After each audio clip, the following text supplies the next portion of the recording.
എല്ലാവർക്കും ഒരിക്കൽ കൂടി സ്വാഗതം. സ്വാദ് ഫുഡ് പ്രോഡക്ട്സ് വനിത രത്നം സീസൺ 5 മത്സരത്തിൽ ഇനി അടുത്തതായി വേദിയിൽ എത്തുന്നു ഇംപേഴ്സണേഷൻസ് റൗണ്ടിൽ ഒരു കണ്ടസ്റ്റന്റ്. ആൻഡ് എത്തുന്ന കണ്ടസ്റ്റന്റ് മറ്റാരുമല്ല, നമ്മുടെ പാവം ധന്യ സുരേഷ് ആണ്. ധന്യ എത്തുന്നത് കവയത്രി, എഴുത്തുകാരി, സോഷ്യൽ ആക്ടിവിസ്റ്റ്, എൻവയൺമെന്റലിസ്റ്റ് ഒക്കെ ആയി നമുക്ക് എല്ലാവർക്കും വളരെ ഫെമിലർ ആയ സുഗതകുമാരിയായിട്ടാണ്. Let's welcome Har.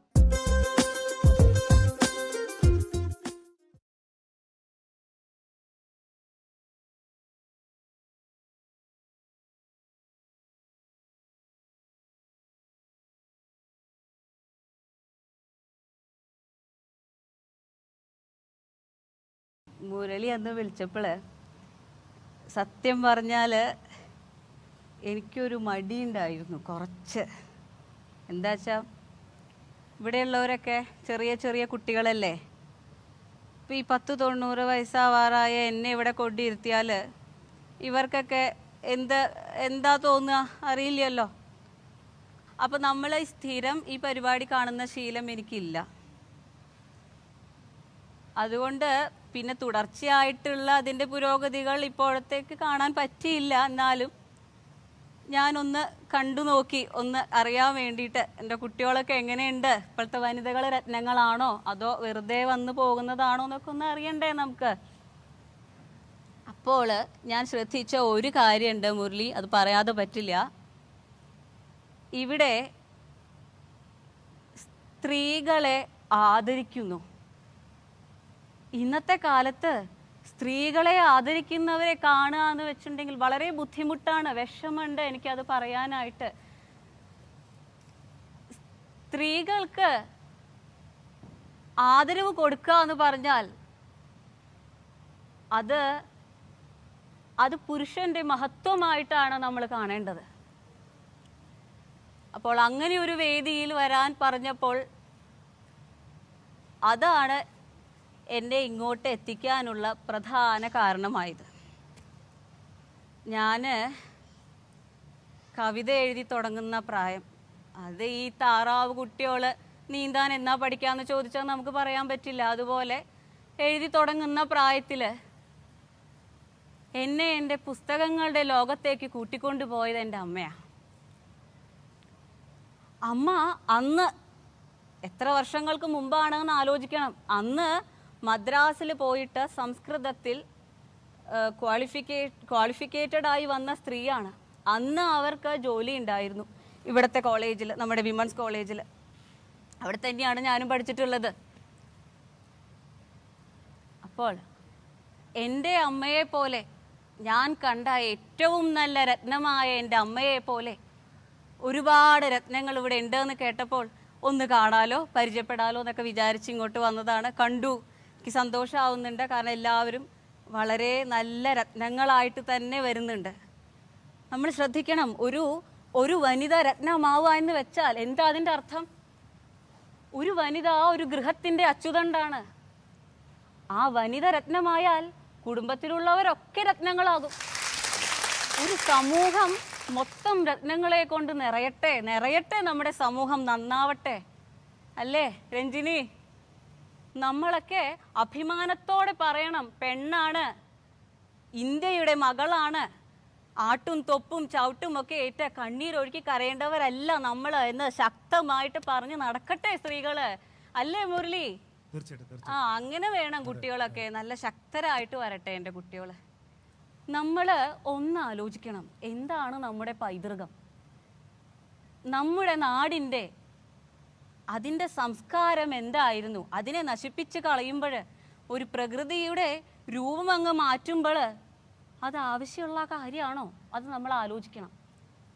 അങ്ങനെ ഒരു സന്ദർഭം ആറന്മുളയിൽ വന്നപ്പോൾ എനിക്ക് നോവും. എൻ്റെ അമ്മയ്ക്ക് നൊന്താൽ എനിക്കാണ് നോവുന്നത്. എൻ്റെ അമ്മയുടെ കണ്ണിലെ ഒരു തുള്ളി കണ്ണീർ, അത് സൂര്യൻ്റെ ചൂടായിട്ടാണ് വീഴുന്നത് എന്ന് മാത്രം. തീയാണ് എൻ്റെ അമ്മയുടെ നെഞ്ചിൽ വീഴുന്നത്, കണ്ണുനീരല്ല. എനിക്ക് നൊന്തു മുരളി, ഞാൻ എതിർത്തു. ഇപ്പൊ നമ്മൾ ഇവിടെ സംസാരിക്കാൻ സന്തോഷപൂർവ്വം സംസാരിക്കാം. ഇപ്പൊ വേറെ എന്തെങ്കിലും ഒക്കെ ഉണ്ടെങ്കിൽ.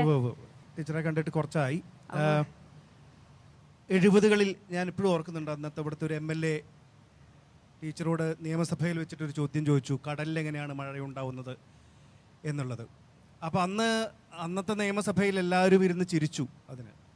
പക്ഷേ ഇന്നിപ്പോൾ അത് യാഥാർത്ഥ്യമായിരിക്കുകയാണ്. ഇന്ന് നമുക്ക് കേരളത്തിൽ ഏറ്റവും കൂടുതൽ ഉണ്ടായിരുന്നത് വർഷക്കാലമാണ്. ഇപ്പം നമുക്ക് മഴക്കാലമില്ല എന്ന് തന്നെ പറയാം. എന്നിട്ടും നമ്മൾ പ്രകൃതിയോടുള്ള നമ്മുടെ ഒരു മനോഭാവം മാറ്റുന്നില്ല. എന്താണ് അവരോട് ടീച്ചർക്ക് പറയാനുള്ളത്? സർക്കാരിനോടാണോ മുരളി ഉദ്ദേശിച്ചത്? സർക്കാരിനോടും ജനങ്ങളോടും. സർക്കാരിനോട് എനിക്കിനി ഒന്നും സംസാരിക്കാനില്ല.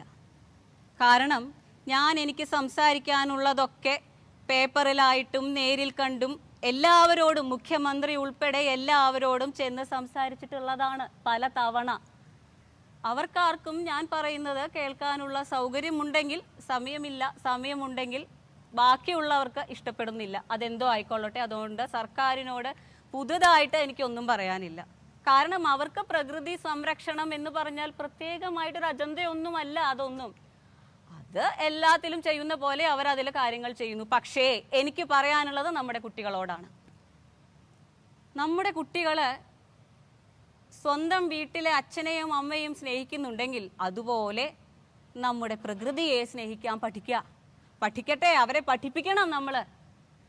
അവരെ പഠിപ്പിച്ചു കഴിഞ്ഞാൽ ഇതുപോലെ ഒരു സ്വാർത്ഥ ലാഭത്തിന് വേണ്ടിയുള്ള ഈ നീച പ്രവൃത്തി കാണുമ്പോൾ അവർ ശബ്ദം ഉയർത്തും. മുരളി, അത് ഉയർത്തണം അവരെ. അങ്ങനെ മാത്രമേ നമുക്കിനി അവരെ തടയാൻ പറ്റുള്ളൂ. പ്രകൃതിയുടെ തിരിച്ചടിക്ക് നമ്മൾ കാതോർക്കണം. പറയാറുണ്ട്, കവികൾ കാട്ടുകിളികളെ പോലെയാണ് എന്ന്. അതായത് ഈ കാട്ടില് തീ പിടിക്കുമ്പോൾ കിളികളെ കിടന്ന് കരയും, വാണിംഗ് ക്രൈ. അതുപോലെയാണ് കവികൾ. ഞങ്ങള് ഒരു 10-30 വർഷത്തിലധികമായിട്ട് സൈലന്റ് വാലിയിൽ നിന്ന് തുടങ്ങിയതാണ് ഞങ്ങളുടെ കരച്ചിൽ.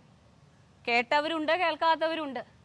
എന്നിട്ടും ഇപ്പോഴും തുടരുന്ന അതിക്രമങ്ങൾക്ക് ഞങ്ങൾ എന്താണ് ഇനി പറയേണ്ടത്? എൻ്റെ ഈ ആയുസ് കൊണ്ട്, ശരീരം കൊണ്ട് ചെയ്യാവുന്നതൊക്കെ ഞാൻ ചെയ്തില്ലേ? ഇനി എനിക്ക് ബാക്കി വെച്ചിരിക്കുന്ന കുറച്ചു കാലം, അവസാനം വരെ ഞാൻ എൻ്റെ പ്രകൃതിക്ക് വേണ്ടി, അമ്മയ്ക്ക് വേണ്ടി അവസാന ശ്വാസം വരെ ഉണ്ടാകും. ടീച്ചറെ, ഞാൻ ടീച്ചറിനെ 1 വർഷം മുമ്പ് വീട്ടിൽ വന്ന് കണ്ടിരുന്നു. അപ്പം നമ്മൾ സംസാരിച്ചതും ടീച്ചർ കൂടുതൽ പറഞ്ഞതും എൻ്റെ അടുത്ത് ടീച്ചറിൻ്റെ അഭയ ഗ്രാമത്തിനെ കുറിച്ചാണ്. അവിടെ ഒരുപാട് പെൺകുട്ടികളുണ്ട്. അവർക്ക് പ്രൊട്ടക്ഷൻ, അത് ഏറ്റവും വലിയ കാര്യം. പിന്നെ അവരുടെ പഠിക്കുന്ന കുട്ടികൾക്ക് അവരുടെ പഠനം, പിന്നെ അവരെ വിവാഹം കഴിച്ച് അയക്കുന്നത്, എല്ലാ കാര്യങ്ങളും പറഞ്ഞു. സത്യം പറഞ്ഞാൽ ടീച്ചർ പറയുന്ന കേട്ടിട്ട്, ഓരോ കുട്ടികളുടെ കഥ പറഞ്ഞ് കേട്ടിട്ട് എനിക്ക് അന്ന് സങ്കടം വന്നു, കരച്ചിൽ വന്നു. അതിനെക്കുറിച്ച് ടീച്ചർ തന്നെ ഒന്ന് പറയാമോ? അഭയയെക്കുറിച്ച്. അഭയ പേരിലുണ്ട് അതിൻ്റെ അർത്ഥം, അഭയം. അഭയം തുടങ്ങിയ കഥയൊക്കെ ഒരുമാതിരി എല്ലാവർക്കും അറിയാവുന്നതാണ്. മനോരോഗികളായ സ്ത്രീകൾ കഷ്ടപ്പെടുന്നത് കണ്ടിട്ട് സഹിക്കാൻ വയ്യാഞ്ഞിട്ട് അന്ന് ഒരു തൻ്റെ ഇടത്തിൻ്റെ പുറത്ത് പറഞ്ഞതാണെങ്കിൽ കൂടി ഞങ്ങളത് നടപ്പിലാക്കി. അങ്ങനെയാണ് അഭയ ജനിക്കുന്നത്. ആദ്യം തുടങ്ങുമ്പോൾ അത് മനോരോഗികൾക്ക് വേണ്ടി മാത്രമായിട്ടാണ് ഞങ്ങൾ തുടങ്ങിയത്. മനോരോഗികളായ സ്ത്രീകൾക്ക് അവരുടെ ആരോഗ്യം സംരക്ഷിക്കുന്നത്, മാനസികാരോഗ്യം സംരക്ഷിക്കുന്നത് വരെ ഒരു ഷെൽട്ടർ, അതായിരുന്നു തുടങ്ങുമ്പോൾ ഞങ്ങളുടെ ലക്ഷ്യം. പക്ഷേ പിന്നെയാണ് ഞങ്ങൾ അറിഞ്ഞത് ഇത് അവിടെ കൊണ്ടൊന്നും അവസാനിക്കുന്ന പ്രശ്നമല്ല. പലരും ആശുപത്രികളിൽ എത്താതെ, വീട്ടിൽ ആരും നോക്കാനില്ലാതെ പകൽ സമയത്ത് അടച്ചിട്ട് പോകുന്ന വേറെ വിഭാഗങ്ങളുണ്ട്. സങ്കടം വരും മുരളി, നമുക്കതൊന്നും കാണാൻ പറ്റില്ല. വയസ്സായ അമ്മമാര് ഒരു മുറിയിൽ കിടന്ന് വിഷമിക്കുന്നത് കണ്ടാൽ നമുക്ക് സങ്കടം വരും. അങ്ങനെയുള്ള അമ്മമാരെ പകൽ സമയങ്ങളിൽ മാത്രം നോക്കാനായിട്ട് ഞങ്ങളൊരു പകൽ വീട്, അത് ഞാനന്ന് പറഞ്ഞിരുന്നില്ലേ? നമ്മളന്ന് പോയിരുന്നു.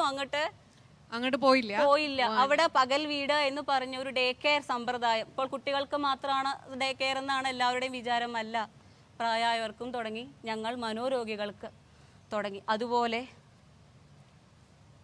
മദ്യം, മയക്കുമരുന്ന് തുടങ്ങിയ സാമൂഹിക വിപത്തിൽ ദുരിതം അനുഭവിക്കുന്നവരിൽ നമ്മുടെ കുട്ടികളുണ്ട്. അത് ആലോചിക്കണം.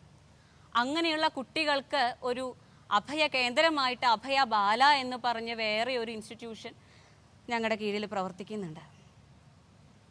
ഇവിടെയൊക്കെ വരുമ്പോഴാണ് നമുക്ക് മനസ്സിലാവുക നമുക്ക് ഈശ്വരൻ തന്നത് എന്തെല്ലാം സൗഭാഗ്യങ്ങളായിരുന്നു. നമ്മുടെ സൗഭാഗ്യങ്ങളുടെ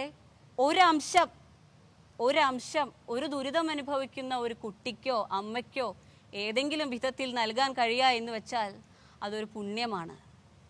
അത് എല്ലാവരും സാമൂഹികമായി പ്രവർത്തന മണ്ഡലത്തിൽ ഇറങ്ങണമെന്ന് അതല്ല ഞാൻ ഉദ്ദേശിക്കുന്നത്.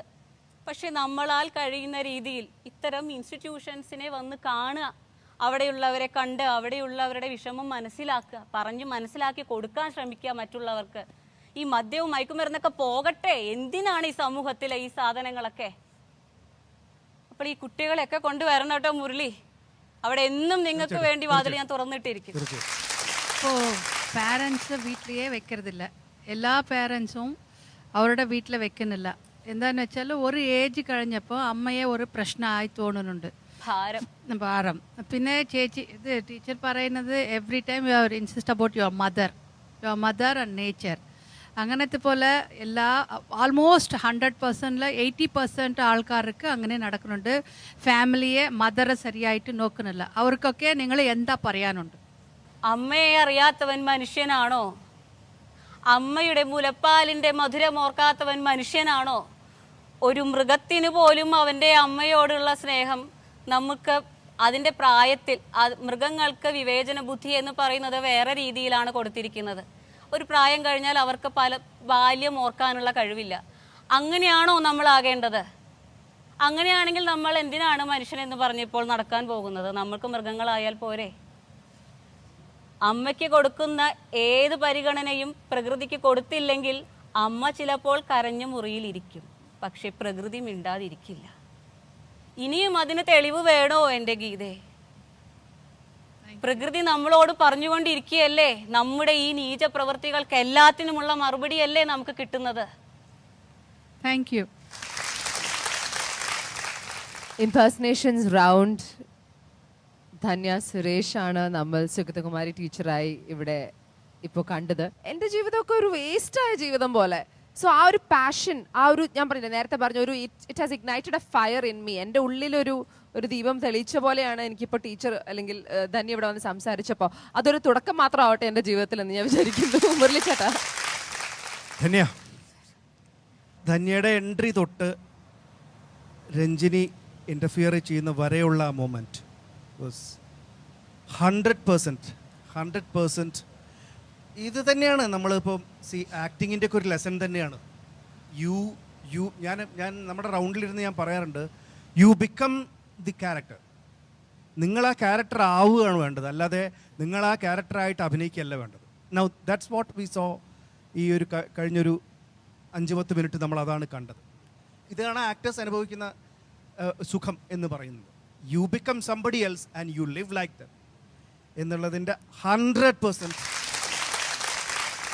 എല്ലാം കൊണ്ടും, സംസാരം കൊണ്ട്, ഇടയ്ക്കിടയ്ക്കുള്ള ചെരിഞ്ഞിരുത്തം, ഇടയ്ക്കിടയ്ക്ക് തല തൊട്ട് എല്ലാം ഞാൻ ടീച്ചറോട് സംസാരിക്കുന്നതായിരുന്നു എന്നാണ് അതിൻ്റെ ഒരു അതിശയോക്തി കൂടാതെ പറയാവുന്ന ഒരു കാര്യം.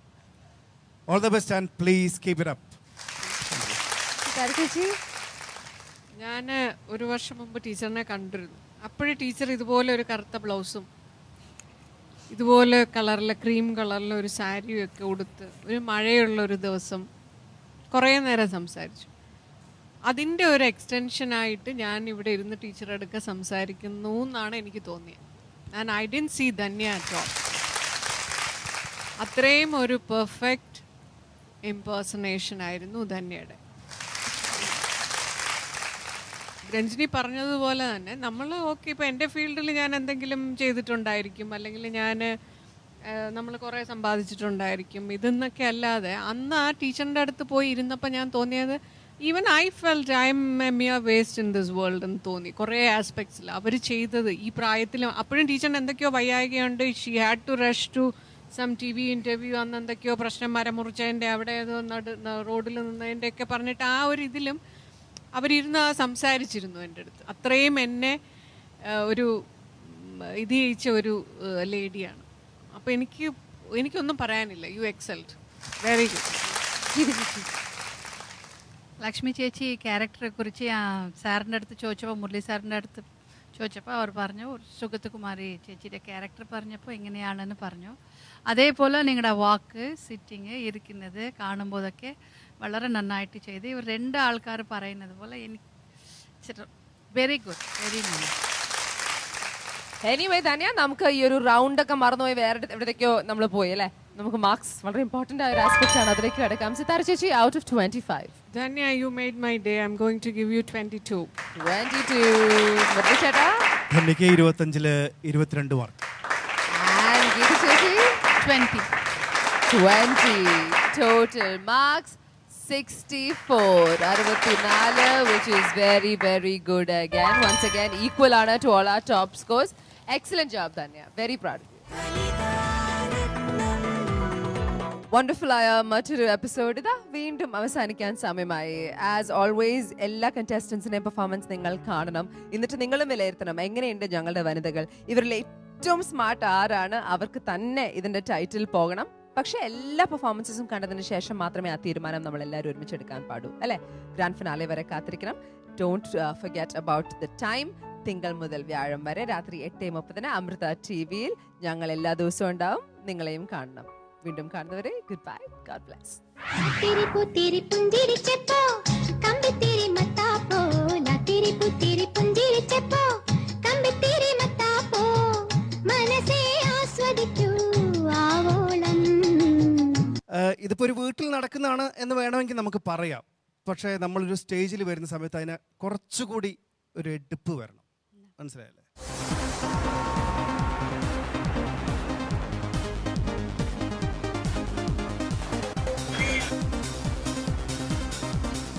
ഇപ്പോഴത്തെ പെൺകുട്ടികൾക്കൊക്കെ നല്ല ഒരു തുറന്നു പറയാനുള്ള, അതായത് അപ്പനമ്മമാരും ഒക്കെ ഒരുപാട് മാറി. ഇപ്പോഴത്തെ മോഡേൺ കാലങ്ങളിൽ എല്ലാവരും അങ്ങ് മാറിപ്പോയി വരുന്നുണ്ട് ഇങ്ങനെ.